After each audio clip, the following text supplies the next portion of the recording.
الحمد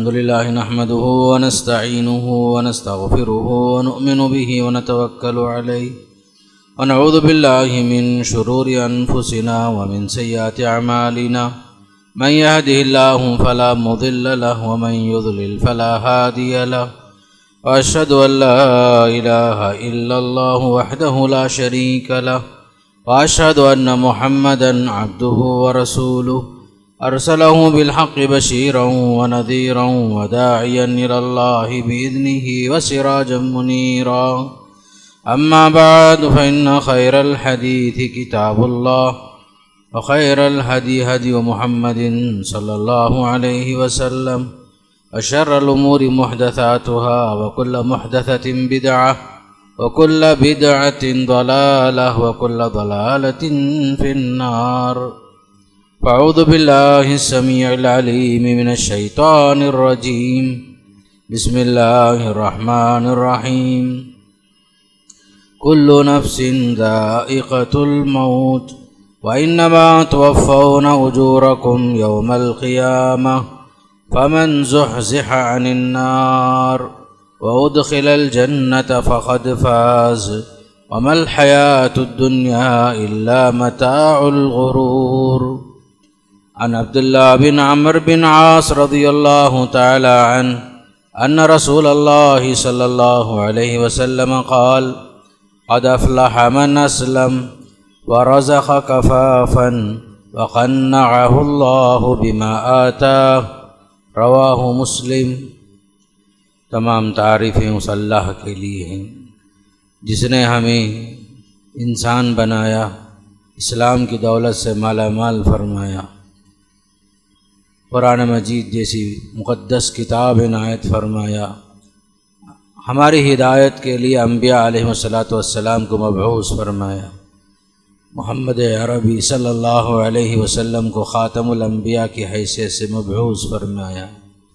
درود و سلام ہو اللہ کے نبی صلی اللہ علیہ وسلم پر، آپ کے صحابہ کرام، تابعین اور تبع تابعین سے اللہ راضی ہو۔ اللہ تعالیٰ ان سب کے خدمات قبول فرمائے اور انہیں جنت نصیب فرمائے، اور ہمیں اپنے اسلاف کے نقش قدم پر چل کر دنیا اور آخرت میں کامیاب ہونے کی توفیق نصیب فرمائے۔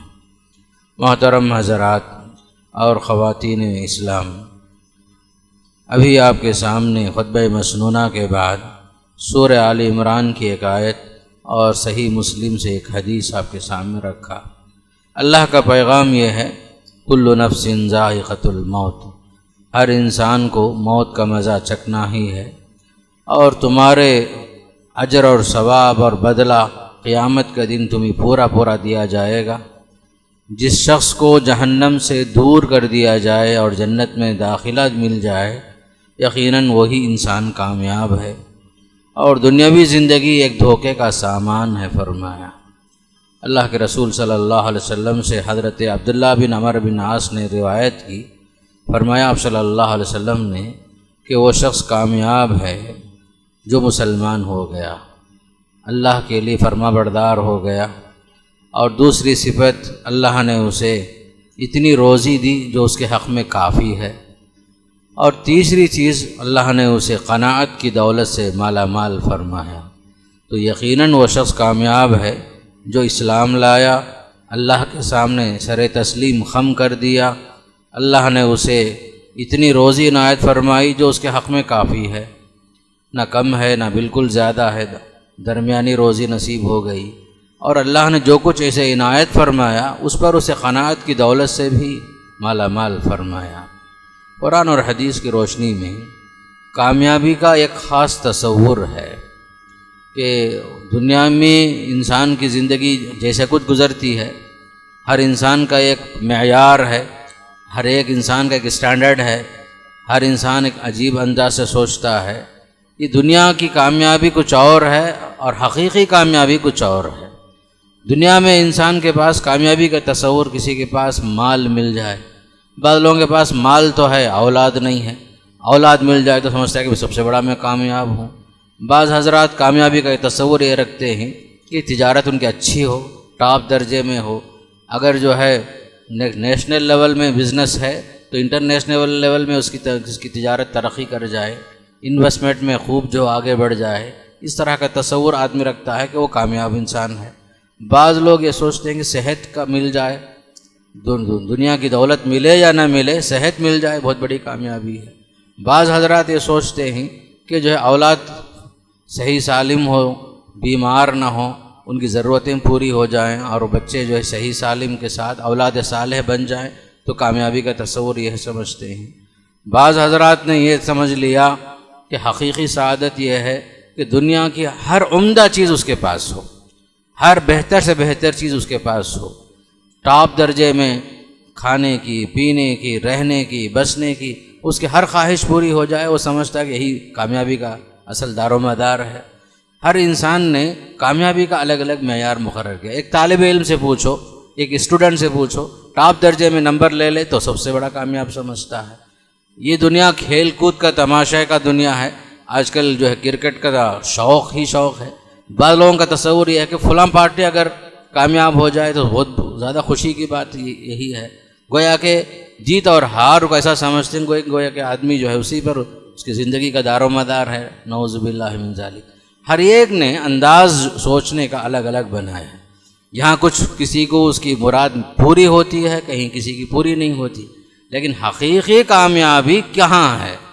قرآن کے الفاظ میں یہ بات معلوم ہو رہی ہے کہ کامیاب انسان وہ ہے جو دنیا میں رہ کر رب کو راضی کر لے.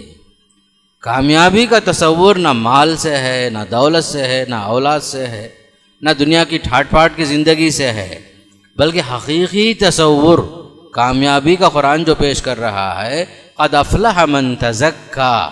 کامیاب ہے وہ شخص جس نے پاکیزگی اختیار کر لی، نفس کو شرک سے، بدعت سے، خرافات سے، رذائل سے پاک صاف کر لیا. اس کا دل جو ہے قلب سلیم بن گیا. وہ کامیاب انسان ہے. قد افلح من زکاہا. وہ کامیاب ہو گیا جس نے اپنے نفس کو ہر قسم کی گندگیوں سے، برے خیالات سے، برے نظریات سے، برے سوچ سے، شرک سے، خرافات سے پاک صاف کر لیا. جبکہ قرآن اور ایک الفاظ میں کہتا ہے قد افلح المومنون.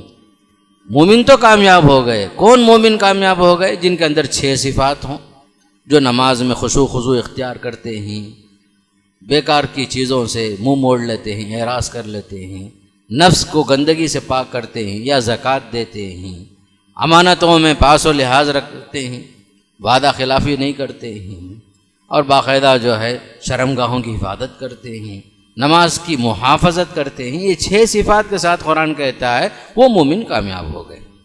تو الغرض ہمارے سامنے یہ دنیا جو ہے حقیقت میں حقیقی ٹھکانہ تو نہیں ہے. آخرت کا جو تصور ہمارے پاس ہونا چاہیے اسی کے ساتھ ہی ہماری کامیابی ہے. اب حدیث کے الفاظ میں غور کیجیے. اللہ کے رسول صلی اللہ علیہ وسلم نے فرمایا وہ آدمی کامیاب ہو گیا جو اسلام میں داخل ہو گیا. کامیابی کے لیے پہلی چیز اسلام اہم شرط ہے، دین اہم شرط ہے. کامیابی کا دار و مدار دین کے ساتھ ہے، ایمان کے ساتھ ہے، عقائد کے ساتھ ہے، عبادات کے ساتھ ہے، معاملات کے ساتھ ہے، معاشرت کے ساتھ ہے، اسلامی سیاست کے ساتھ ہے. کامیاب ہے وہ شخص جو اسلام میں داخل ہوا. کا مطلب اسلام میں پوری طریقے سے داخل ہوا، اسلام کو جو ہے پوری طریقے سے دل سے جان سے قبول کر لیا، اس کے مطابق عمل کر لیا، اس کے مطابق اپنے عقیدے کی اصلاح کر لیا، نفس کو ہر قسم کے گندے خواہشات سے پاک صاف کر لیا، اپنے عقیدے کی اصلاح کو ہر معاملے میں مقدم رکھا، عبادات کے معاملے میں اللہ کو راضی کرنے کی پوری کوشش کر لیا. ہر وہ عبادت جو اللہ کے لیے مخصوص ہے اس میں کسی کو شریک نہیں ٹھہرایا. وہ انسان کامیاب ہے. من اسلم، اسلام میں آیا، اللہ تعالیٰ کی محبت ساری چیزوں کی محبت پر غالب آ گئی. اللہ کی محبت ہر چیز پر غالب آ گئی. اللہ کے رسول صلی اللہ علیہ وسلم کی محبت اعلیٰ اولاد سے، اپنی جان سے بڑھ کر، خاندان سے بڑھ کر، تجارت سے بڑھ کر اللہ کے رسول صلی اللہ علیہ وسلم کی محبت دل میں بیٹھ گئی. اور محبت جب آ گئی اللہ کے رسول کی ہمارے دلوں میں اطاعت کا جذبہ بھی پیدا ہوا، اتباع کا جذبہ پیدا ہوا. اللہ کے رسول صلی اللہ علیہ وسلم کو آئیڈیل بنانے کا، نمونہ بنانے کا خیال مکمل آیا، اس کے مطابق عمل بھی ہوا. فرمایا وہ شخص کامیاب ہو گیا جو اسلام میں پوری طریقے سے داخل ہو گیا۔ دوسری بات آپ نے فرمائی وَرَزَقَ کَفَافًا، اللہ نے اسے اتنا دیا وہ کسی کے پاس ہاتھ پھیلانے کی اسے نوبت نہیں آئی۔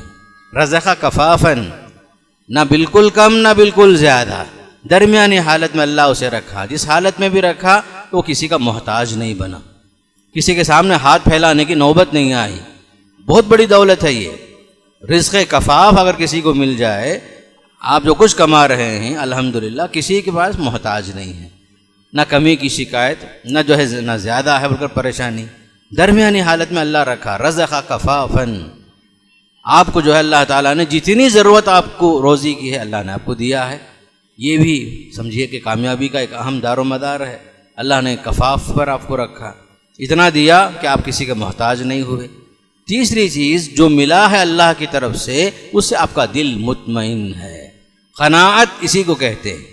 قناعت کیا ہے؟ اللہ نے جو بھی دیا آپ کو، جتنا بھی دیا آپ کو، اس پر کافی ہے۔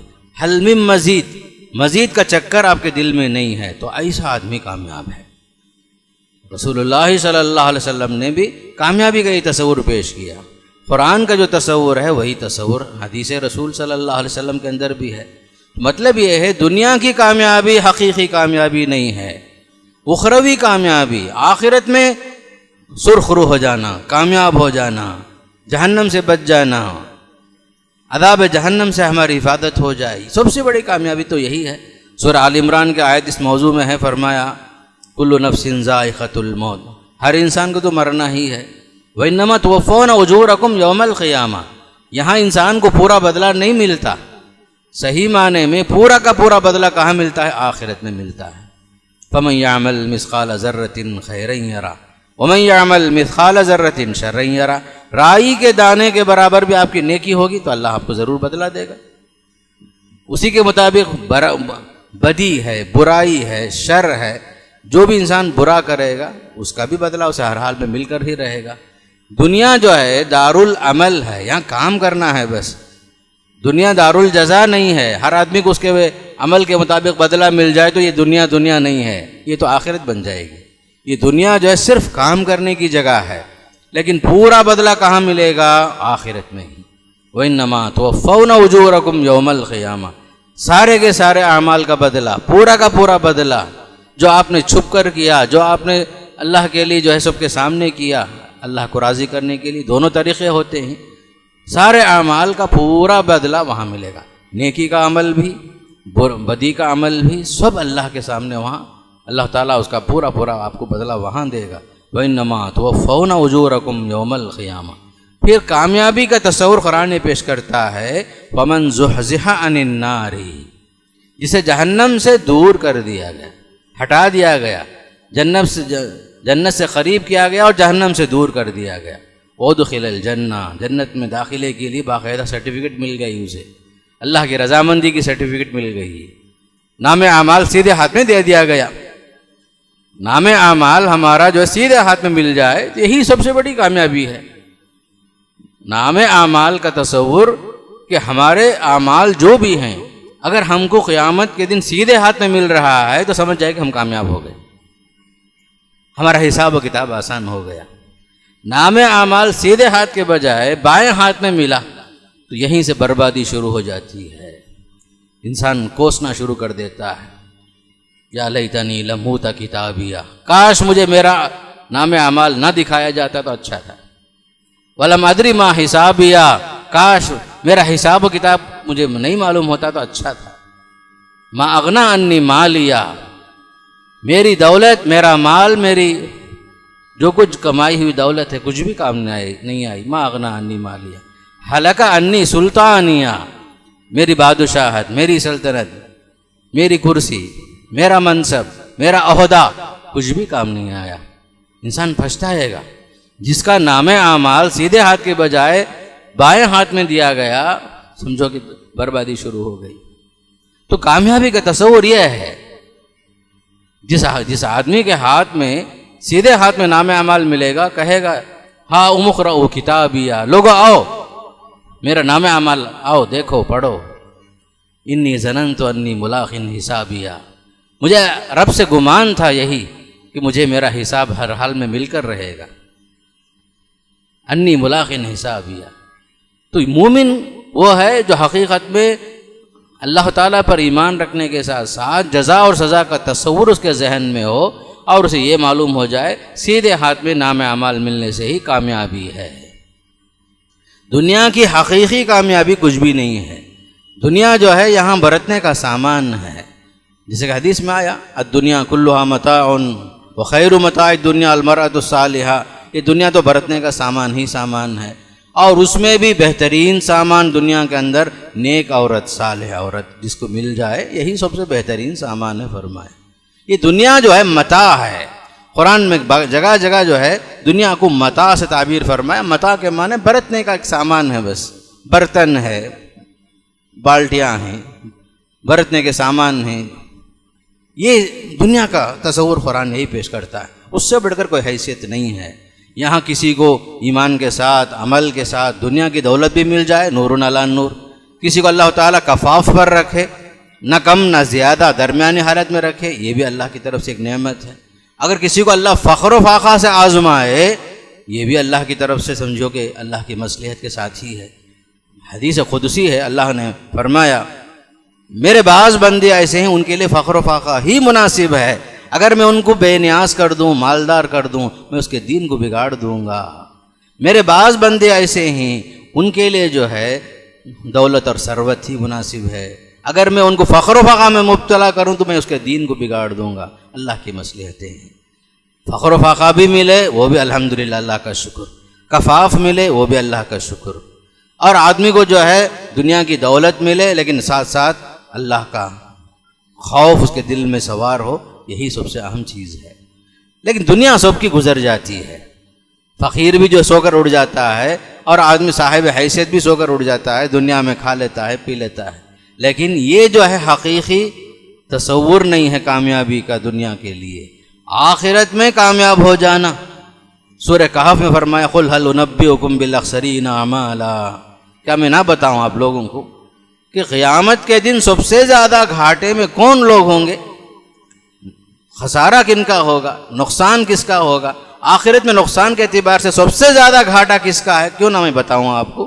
قل هل انبئکم بالاخسرین اعمالا، عمل کے اعتبار سے سب سے زیادہ گھاٹے میں کون ہوں گے؟ فرمایا الذین ضل سعیہم فی الحیاۃ الدنیا، ان کی پوری زندگی دنیا میں گزرتی رہی ویحسبون انہم یحسنون صنعا، وہ بد عملی کرتے کرتے سمجھتے رہے کہ ہم اچھا کام ہی کر رہے ہیں۔ ایسے لوگ سب سے زیادہ گھاٹے میں ہوں گے جو دنیا میں عمل کرتے ہوئے سمجھتے رہیں کہ ہم اچھا کام کر رہے ہیں، حالانکہ وہ عمل صالح نہیں تھا، شریعت کے مطابق نہیں تھا، سنت رسول کے مطابق نہیں تھا، اللہ کے منشے کے مطابق نہیں تھا، لیکن آدمی سمجھتا تھا کہ میں دینی کام کر رہا ہوں، میرا جو بھی کام ہے بالکل ثواب کے لیے کر رہا ہوں، ریاکاری کے ساتھ کام کر رہا تھا، سمجھتا ہے کہ میں اچھا کام کر رہا ہوں، بدعات اور خرافات کو دین سمجھ کے کر رہا ہے، سمجھتا ہے کہ اپنی جگہ میں بالکل ثواب کا کام ہی کر رہا ہوں، لیکن جب قیامت کے دن اللہ کے سامنے اعمال جب پیش ہوں گے تب معلوم ہوگا کہ میرا عمل صحیح نہیں تھا۔ گھاٹے میں اس وقت آدمی نظر آئے گا، سب سے زیادہ گھاٹے والا وہی ہوگا، یہ سمجھتا رہا کہ دنیا میں اچھا کام کر رہا ہوں، اور یہ سمجھتا رہا کہ دنیا ہی کو میں سب کچھ سمجھتا رہا، لیکن وہاں معلوم ہوا کہ یہ دنیا تو کچھ بھی ہے نہیں، آخرت ہی سب کچھ ہے۔ بل تؤثرون الحیات الدنیا، سورہ اعلیٰ میں اللہ نے فرمایا تم لوگوں کا حال عجیب ہے، تم دنیاوی زندگی کو ترجیح دے رہے ہو، سمجھتے ہو کہ دنیا ہی سب کچھ ہے، والآخرۃ خیر وابقیٰ، حالانکہ آخرت بہتر ہے، باقی رہنے والا ٹھکانہ ہے، آخرت کے مقابلے میں دنیا کچھ بھی ہے نہیں ہے۔ جیسے حدیث میں اللہ کے رسول صلی اللہ علیہ وسلم نے صاف فرمایا اگر یہ دنیا اللہ کے پاس مچھر کے پر کے برابر بھی اگر ہوتی تو اللہ تعالیٰ کسی کافر کو ایک گھونٹ پانی نہیں پلاتا۔ اگر یہ دنیا کی حیثیت اللہ کے پاس مچھر کے پر کے برابر بھی ہوتی تو اللہ تعالیٰ کسی کافر کو ایک گھونٹ پانی نہیں پلاتا۔ اللہ تعالیٰ یہ دنیا کچھ بھی نہیں ہے، دنیا ایک امتحان کی جگہ ہے، ایک امتحان گاہ ہے، یہاں موقع دیا جا رہا ہے عمل کرنے کے لیے اور عمل کا بدلہ دینے کے لیے آخرت ہمارے سامنے ہے۔ تو اخروی کامیابی سب سے بڑی کامیابی ہے۔ سورہ بروج میں فرمایا ان الذین آمنوا وعملوا الصالحات لہم جنات تجری من تحتها الانہار ذالک الفوز الکبیر۔ یقیناً جو حضرات ایمان لائے، نیک کام کیے، ان کے لیے اعلیٰ باغات ہیں، عمدہ باغ ہیں جس کے نیچے نہریں بہہ رہی ہوں گی۔ سب سے بڑی کامیابی تو یہی ہے۔ قرآن کسے کامیابی تصور دے رہا ہے؟ بہت بڑی کامیابی وہ ہے جس کو جنت نصیب ہو جائے۔ کامیابی وہ ہے جہاں اللہ راضی ہو جائے بندے سے۔ کامیابی وہ ہے یا دنیا کا عمل وہاں کام آ جائے۔ کامیابی وہ ہے جو دنیا کا ہر چھوٹا بڑا عمل اللہ کے لیے ہو، اللہ کو راضی کرنے کے لیے ہو، اللہ کو خوش کرنے کے لیے ہو۔ صحیح معنی میں اخروی کامیابی ہی صحیح کامیابی ہے۔ یہ دنیا کی کامیابی کچھ بھی نہیں ہے، یہاں تماشا ہی تماشا ہے، جسے فرمایا سورہ عنکبوت میں وما هذه الحیات الدنیا الا لہو ولعب۔ یہ دنیاوی زندگی صرف کھیل کود اور تماشا ہے، لہو ولعب۔ وَإِنَّ الدَّارَ الْآخِرَةَ لَهِيَ الْحَيَوَانُ، آخرت کے گھر کی زندگی ہی حقیقی زندگی ہے۔ لَوْ كَانُوا يَعْلَمُونَ، کاش یہ بندے جان لیتے۔ تو قرآن کی نظروں میں، احادیث شریفہ میں جو بات بتائی جا رہی ہے کہ حقیقی کامیابی آخرت میں ہمارے اعمال کے مطابق، ہمارے نیتوں کے مطابق، ہمارے ایمان کے مطابق کامیابی جنت کے شکل میں مل جائے، اللہ کی رضامندی کی شکل میں مل جائے۔ اس لیے کہ یاد رکھیے ایک مرحلہ ضرور ایسا آنے والا ہے سورہ مریم کی آیت کی روشنی میں، وَإِن مِّنكُمْ إِلَّا وَارِدُهَا كَانَ عَلَى رَبِّكَ حَتْمًا مَّقْضِيًّا۔ پل صراط سے گزرنا ہر ایک کو ہر حال میں اللہ تعالیٰ نے فیصلہ کر دیا ہے، سب کو گزرنا ہی ہوگا، مومن بھی گزرے گا، کافر بھی گزرے گا، پل صراط سے گزرنا ہی پڑے گا۔ وَإِن مِّنكُمْ إِلَّا وَارِدُهَا، پل صراط سے گزرنا ہوگا۔ اس کی صفتیں اس طرح بیان کی گئی حدیثوں میں، پل صراط جو ہے بال سے بھی بڑھ کر بہت تیز ہے، باریک ہے۔ مومنوں کی کچھ حالتیں ہوں گی، بعض مومن جو ہے بالکل ہوا کے انداز میں گزر جائیں گے، پل صراط پر کامیاب ہو کر گزر جائیں گے۔ کچھ حضرات جو ہیں تیز رفتار گھوڑوں کے انداز میں گزر جائیں گے، کچھ حضرات پرندوں کی طرح جس طرح ان کی رفتار ہے اس رفتار سے گزر جائیں گے۔ کچھ لوگ جو ہیں گرتے پڑتے سلم سلم، یا اللہ مجھے بچا لے، یا اللہ مجھے بچا لے۔ جیسے ابو سعید خدری رضی اللہ عنہ کی حدیث آتی ہے، اللہ کے رسول صلی اللہ علیہ وسلم نے فرمایا کہ باقاعدہ پل صراط قائم کی جائے گی جہنم کے اوپر۔ کچھ لوگ گزریں گے، اللہ سے کہیں گے یا اللہ بچا لے، یا اللہ بچا لے، یا اللہ بچا لے۔ بڑا خطرناک مرحلہ ہوگا یہ۔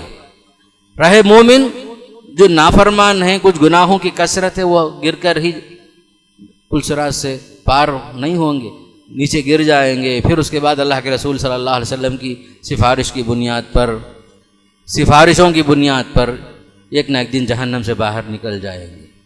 تین طرح کے لوگ ہوں گے، ایک تو بڑی تیزی کے ساتھ گزر ہی جائیں گے، اور کچھ لوگ ہوں گے گرتے پڑتے گزر جائیں گے۔ تیسرا طبقہ جو ہے گزرنے کی کوشش کرے گا لیکن کامیاب نہیں ہوگا، نافرمان ہوگا، عمل کی قلت ہوگی، اعمال کچھ کم ہوں گے، نتیجہ یہ ہے پل صراط پار نہیں کر سکا، گر جائے گا۔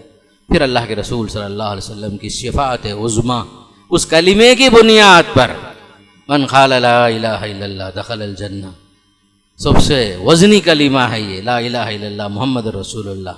کلمے کی بنیاد پر ایک نہ ایک دن جنت میں جائے گا، اللہ کے رسول کی سفارش نصیب ہوگی، مقام محمود پر آپ صلی اللہ علیہ وسلم فائز ہوں گے، اور آپ کی سفارش کی بنیاد پر اہل ایمان کو جو ہے جہنم سے نکال لیا جائے گا۔ لیکن کافر پار نہیں ہو سکے گا، جو گرے گا تو ہمیشہ کے لیے گر کر رہے گا۔ لیکن ایمان والا جو معصیت کا مرتکب بھی ہے، گناہ ہیں، صغیرہ بھی گناہ، کبیرہ بھی ہیں، بہت سارے حقوق میں حق تلفیاں بھی ہیں، اور جو ہے اتنے اعمال نہیں ہیں کہ وہ پل صراط پار کر لے، گر کر رہے گا۔ وَإِن مِّنكُمْ إِلَّا وَارِدُهَا، ہر ایک کو گزرنا ہی ہوگا۔ وَإِن مِّنكُمْ إِلَّا وَارِدُهَا كَانَ عَلَى رَبِّكَ حَتْمًا مَّقْضِيًّا، یہ تمہارے رب کا جو حتمی فیصلہ ہے یہ ہر حال میں ہو کر ہی رہنے والا۔ پھر فرمایا ثُمَّ نُنَجِّي الَّذِينَ اتَّقَوْا وَنَذَرُ الظَّالِمِينَ فِيهَا جِثِيًّا، پھر ہم ان حضرات کو بچا لیں گے جن کے اندر تقویٰ ہوگا، جن کے دلوں میں اللہ کا ڈر ہوگا، ہم ان کو بچا لیں گے، اور ہم ظالموں کو چھوڑ دیں گے۔ ان فاسقوں کو، فاجروں کو، ان کافروں کو گھٹنوں کے بل مجرموں کی طرح ہم چھوڑ دیں گے ان کو، وہ جہنم میں گر کر رہیں گے، فرمایا اللہ تعالیٰ۔ یہ تمام قرآن کی آیتیں ہیں، احادیث شریفہ کی روشنی میں ہیں، یہ تمام چیزیں برحق ہیں۔ اس پر ایمان کامل ہونا، کامیابی وہ ہے کہ آپ اور میں، ہم سب مل کر پل صراط بڑے ہواؤں کے انداز میں، گھوڑوں کی رفتار کے انداز میں، پرندوں کی اڑنے کی تیز رفتاری کے ساتھ پار ہو جائیں، یہ کامیابی ہے۔ اگر مومن دوسرے مرحلے میں کچھ لوگ اعمال کی کمی کے باعث گرتے پڑتے اللہ بچا لے اللہ بچا لے، اللہ کو پکارتے جو ہے پار کر لیں گے، ایک دوسرا طبقہ ہوگا۔ تیسرا طبقہ مومنین کا نافرمانیوں کی وجہ سے، یا وہ اعمال جتنے چاہیے تھے اتنا جو ہے نہیں تھا، اعمال صالحہ کے مقابلے میں، نیک اعمال کے مقابلے میں برے اعمال تھے، اس لیے کہ قیامت کے دن اعمال تولے جائیں گے۔ آج دیکھ رہے ہیں آپ، کوئی چیز آپ کے لیے نہیں ہے، یہاں ہر چیز تولی جا رہی ہے۔ اب ہماری جو بات چیت چل رہی ہے کے بی کے حساب سے، یم بی کے حساب سے، جی بی کے حساب سے آپ وزن کر لیتے ہیں، اسی طرح قیامت کے دن ہمارے سارے اعمال 60 سال کے، 70 سال کے، 80 سال کے جو اعمال ہیں، دفتروں کے بجائے باقاعدہ جو ہے بڑے نزاکتوں کے ساتھ وزن کر لیے جائیں گے۔ اللہ نے صاف صاف فرمایا ترازو ہم رکھیں گے، وَنَضَعُ الْمَوَازِينَ الْقِسْطَ، انصاف کے ساتھ ہم ترازو میں رکھ کر تولیں گے۔ کوئی چیز اب یہاں بچی نہیں ہے، جس زمانے میں جس چیز کو ہم گن کر دیتے تھے، آج وہ چیز جو ہے تول کر لینا پڑتا ہے۔ تو اسی طرح انسان کے اعمال بھی، نیک اعمال، برے اعمال، سارے اعمال وزن کیے جائیں گے، تولے جائیں گے، کوئی چیز چھوٹے گی نہیں، وزن برابر ہوگا، انصاف کے ساتھ وزن ہوگا، ڈنڈی مارنے کا سوال پیدا نہیں ہوگا۔ یا انسان دنیا میں ہر چیز میں ڈنڈی مار لیتا ہے، کیسے ترازو بھی لاؤ، ہر ایک میں کچھ نہ کچھ ٹرکس کر لیتا ہے، لیکن یہ سب چیزیں نہیں چلے گی اللہ کے پاس۔ وہاں انصاف ہی انصاف ہوگا، انصاف کے ساتھ وزن ہوگا، اعمال تولے جائیں گے، اور کچھ حضرات جو ہیں کامیابی کے ساتھ گزریں گے، کچھ لوگ ناکام ہوں گے، اور ہر انسان وزن کے موقع پر اعمال میں کمی کے صورت میں دوسروں سے کچھ عمل لینے کے چکر میں بھی ہوگا، کوئی دینے کے لیے تیار نہیں ہوگا، بلکہ باپ بیٹے سے بھاگے گا، بیٹا باپ سے بھاگے گا۔ یہ دن آنے والا ہے، برحق ہے۔ یوم یفر المرء من اخیہ وامہ وابیہ وصاحبتہ وبنیہ، بھائی سے، بیٹے سے، باپ سے، اولاد سے، سب سے بھاگیں گے ہم۔ بلکہ قرآن تو صاف کہتا ہے فَإِذَا نُفِخَ فِي الصُّورِ فَلَا أَنْسَابَ بَيْنَهُمْ، جب ہم سور پھونک دیں گے وہاں حسب نسب کچھ بھی نہیں ہوگا، ہر آدمی جو ہے اپنے اپنے حالت میں پڑا رہے گا، نہ بیٹا باپ کو دیکھے گا، نہ بیٹا باپ کو دیکھے گا، حسب نسب کا تصور بھی ختم ہو جائے گا اس دن کی ہولناکی کی وجہ سے۔ وہ دن ایسا ہولناک ہوگا، وہاں بیٹا باپ کو دیکھ کر بھی اجنبی سمجھے گا، بیٹا باپ کو دیکھ کر بھی اجنبی سمجھے گا۔ فلا انصاب بینہم فاذا نفخ فی الصور فلا انصاب بینہم یومئذ ولا یتساءلون، اور نہ وہاں سوال کریں گے، پوچھیں گے کیا حضرت خیریت، کیا، یہ سب سوال ہی نہیں، نہ آپس میں ایک دوسرے کو خیریت یا کچھ کمی بیشی میں مدد کروں کیا، یہ سب سوال ہی پیدا نہیں ہوگا، بلکہ الٹا یہ ہوگا یود المجرم لو یفتدی من عذاب یومئذ ببنیہ، ایک مجرم، ایک گنہگار اپنے بچے کو دیکھ کر سمجھے گا کاش میں اپنے بچے کو جو ہے میرے بدلے میں اللہ کے عذاب سے بچنے کے لیے فدیہ میں دے دوں اور میں اپنی جان بچا لوں۔ حالانکہ ہم پوری زندگی جو گزارتے ہیں اپنے بچوں کے لیے گزارتے ہیں، خود بھوکے رہ کر بچوں کو کھلانا چاہتے ہیں، بچوں کا فیوچر ہمارے سامنے عزیز ہوتا ہے دنیا کے اندر، چاہے ہماری زندگی گزر گئی، لیکن ہمارے بچے ہماری طرح تکلیف نہیں اٹھانا، یہ تصور ہے ہمارے پاس۔ لیکن آخرت میں ہمارا تصور بدل رہا ہے، چینج ہو رہا ہے۔ یود المجرم لو یفتدی من عذاب یومئذ ببنیہ وصاحبتہ واخیہ، بیوی، بھائی اور اولاد کوئی بھی مل جائے ان کو جو ہے میرے جگہ میں رکھ کر میں اللہ کے پاس چھوٹ جاؤں، عذاب سے بچ جاؤں، یہ تصور آئے گا، لیکن کوئی سامنے نہیں آئے، ہر ایک دیکھ کر بھاگے گا، کہیں میری نیکیاں کچھ ہیں ہی معمولی، وہ بھی مانگ لیا تو کیا حال میرا۔ یہ ہے آخرت کا تصور مجرموں کے لیے۔ اسی لیے میرے دوستو، یہ جو اعمال کے ایام ہیں، یہ دنیا دار العمل، ایک ایک لمحہ قیمتی، ایک ایک لمحہ قیمتی، جو ہم یہاں پر بوئیں گے وہاں ہم کاٹیں گے۔ ہماری حیثیت کسان کی ہے، فلاح جو ہے کامیابی کو بولتے ہیں، اور فلاح جو ہے کسان کو کہتے ہیں۔ کسان کیا کرتا ہے؟ زمین کو چیر کر کے بیج بوتا ہے۔ ہم بھی جو ہے یہاں پر کچھ اعمال کر کے وہاں پر جو ہے اجرت پانے کے لیے، ثواب پانے کے لیے، اور ہماری محنت کا جو کچھ ہے، محنت کی کمائی وہاں پانے کے لیے ہم انتظار کر رہے ہیں۔ ہماری حیثیت بھی فلاح کی ہے، ایک کسان کی ہے، ایک فارمر کی ہے۔ اس لیے میرے دوستو، یہ اعمال جو کچھ ہم کر رہے ہیں، آخرت کے تصور کے ساتھ کرنا، آخرت میں کامیابی کے تصور سے کرنا، اخروی کامیابی ہی حقیقی کامیابی۔ یہاں زندگی گزر گئی لیکن اصل میں حقیقی زندگی ہماری آخرت کی کامیابی۔ اسی لیے قرآن میں سورہ مومنون کے اندر 6 صفات پر فرمایا کامیاب ہوتے ہیں مومن۔ قد افلح المومنون، ایمان والے کامیاب ہو گئے۔ ایسا نہیں کہ صرف کامیاب ہو گئے، ان کے اندر یہ 6 صفات ہوں۔ قد افلح المؤمنون الذین هم فی صلاتهم خاشعون، جن کی نمازوں کے اندر خشوع خضوع۔ آپ نماز پڑھتے ہیں ماشاءاللہ، اس کا انکار نہیں ہے، لیکن نماز کے اندر جو کیفیت پیدا ہونا ہے اس کی کمی ہے ہمارے اندر۔ قرآن کہتا ہے جن کی نمازوں میں انتہائی عاجزی ہے، انکساری ہے، اللہ کے لیے جھک جاتے ہیں، جب نماز میں کھڑے ہوتے ہیں تو دنیا و مافیہ سے کٹ جاتے ہیں۔ ایسا نہیں کہ جو نماز کے اندر التفات کی کیفیت، دنیا کے خیالات، وسوسے، یہ سب چیز نہیں ہوتی۔ کھڑے ہو گئے نماز میں، سلام پھیرنے تک ادھر ادھر ہمارا دل متوجہ نہیں ہوتا، پورے عاجزی کے ساتھ ایسے کھڑے ہونا گویا کہ ہم اللہ کو دیکھ رہے ہیں۔ ایسی اللہ کی بندگی ہو کہ ہم اللہ کو دیکھ رہے ہیں۔ اگر یہ تصور نہیں آیا تو اتنا ضرور دیکھو کہ اللہ ہم کو دیکھ رہا ہے۔ ان تعبد اللہ کأنک تراہ فإن لم تکن تراہ فإنہ یراک۔ اور دوسری صفت ایمان والے جو کامیاب ہوں گے ان کے اندر یہ بھی ہونا ضروری ہے کہ بیکار چیزوں سے اعراض کر لیں۔ لہو و لعب، کھیل کود، تماشے۔ آج کل کرکٹ کا زمانہ شروع ہو گیا، رات رات دن بچے بڑے بوڑھے ہر ایک جو ہے ایسا لگا ہوا ہے گویا کہ حقیقی کامیابی وہی ہے۔ کھیلتا کون کی ہے اور جیتتا کون کی ہے، باقاعدہ جو ہے ایک تماشا ہے۔ نماز کے اوقات گزر بھی گئے معلوم بھی نہیں ہوتا، کھانے کے اوقات گزر بھی جاتے معلوم بھی نہیں ہوتا۔ یہ لہو و لعب ہے، اس میں دل لگانے کا نہیں ہے، کامیابی اس پر نہیں ہے۔ اب آخر میں جو کچھ دیر جو ہے، آخر میں فائنل کچھ کیا ہے 5-10 منٹ میں معلوم کر لی، وہ الگ چیز ہے۔ گھنٹے گھنٹے گزارنا، یہ کون سی جو دینداری ہماری؟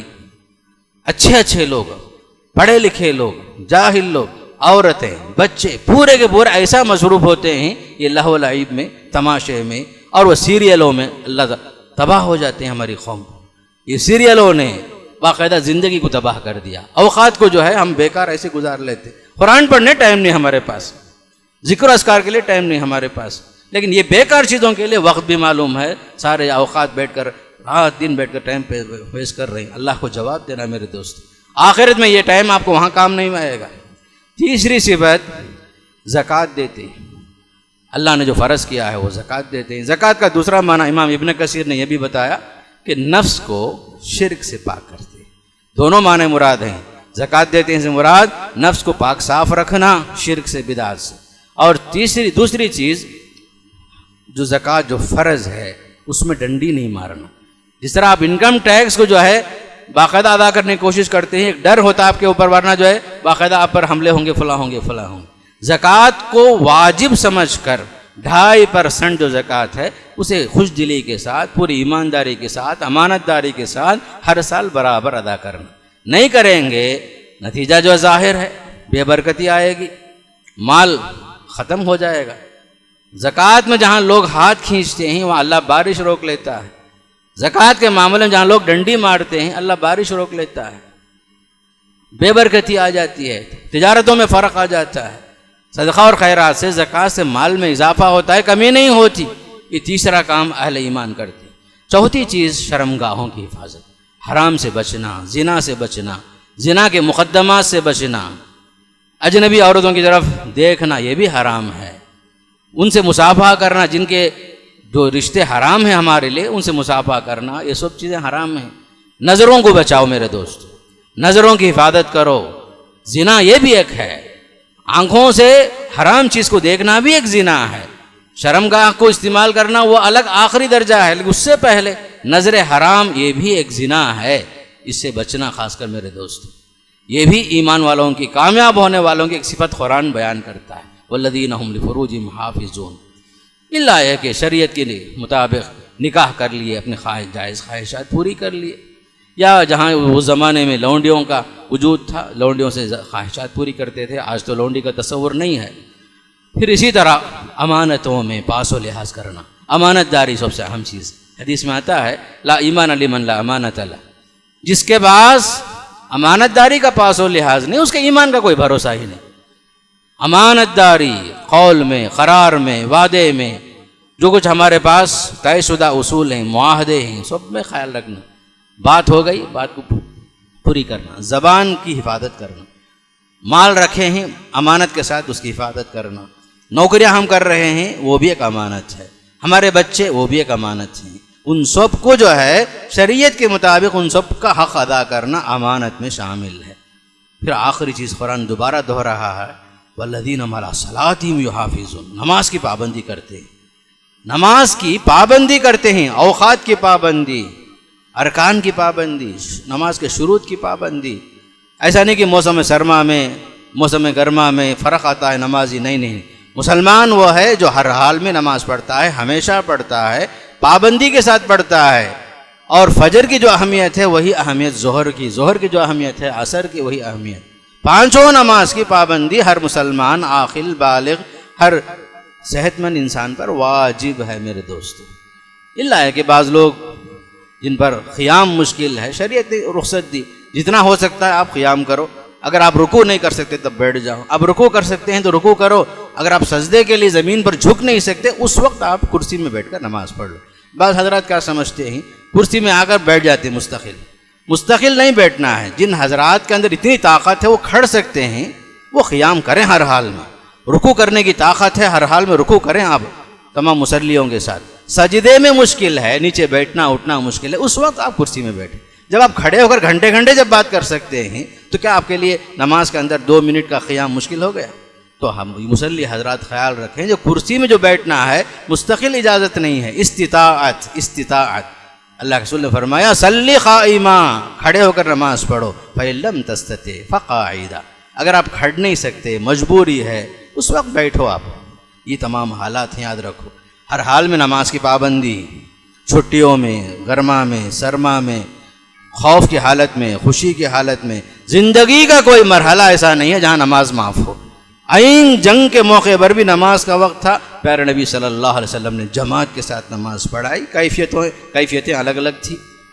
میرے دوستو قرآن کہہ رہا ہے نماز پر پابندی کرتے ہیں، اے آخری صفت، چھٹی صفت، آخر میں قرآن خوشخبری دیتا ہے اولئک هم الوارثون، جنت کے یہی تو وارث ہیں، جنت میں بھی اعلیٰ جنت جو جنت الفردوس ہے اس کے یہ لوگ وارث ہیں، الذین یرثون الفردوس۔ پھر فرمایا ہم فیہا خالدون، ہمیشہ رہیں گے اس میں وہ لوگ۔ تو الغرض ان تمام چیزوں کے ساتھ ہی آخرت میں کامیابی ملے گی۔ صرف ایمان دعوے کا نام نہیں ہے، ایمان نام ہے دعوے کے ساتھ دلیل کا، دل سے سچا جاننا، اعضاء اور جوارح سے عمل کرنا، اور آخرت کو جو ہے حقیقی معنی میں کامیابی کا ٹھکانہ سمجھنا اور دنیا کو برتنے کا سامان تصور کرنا، اسی کے ساتھ ہماری کامیابی ہے۔ میں اللہ سے دعا کرتا ہوں اللہ تعالی ہم سب کو دنیا کے مقابلے میں آخرت کو سنوارنے کا اللہ توفیق نصیب فرمائے۔ اللہ جب تک رکھے ہمیشہ نماز پڑھنے، دین پر چلنے کا اللہ توفیق نصیب فرمائے، قرآن کو سمجھ کر پڑھ کر اس کے مطابق عمل کرنے کا اللہ توفیق نصیب فرمائے۔ آپ صلی اللہ علیہ وسلم کی ہر چھوٹی بڑی سنتوں کو دل و جان سے قبول کر کے تسلیم کر کے اس پر عمل کرنے کا اللہ توفیق نصیب فرمائے۔ اللہ کے رسول صلی اللہ علیہ وسلم کی زندگی کو نمونہ بنا کر آگے بڑھنے کے اللہ توفیق نصیب فرمائے۔ اللہ دنیا میں بھی آخرت میں بھی کامیابی نصیب فرمائے۔ عذاب قبر سے اللہ ہماری حفاظت فرمائے، پل صراط سے اللہ ہماری حفاظت فرمائے، اللہ جہنم کی فتنوں سے اللہ ہماری حفاظت فرمائے، دنیا کی فتنوں سے اللہ ہماری حفاظت فرمائے۔ اللہ جب تک رکھے ایمان کے ساتھ ایمان پر عمل کرنے کی توفیق نصیب فرمائے اور موت کے وقت کلمہ نصیب فرمائے۔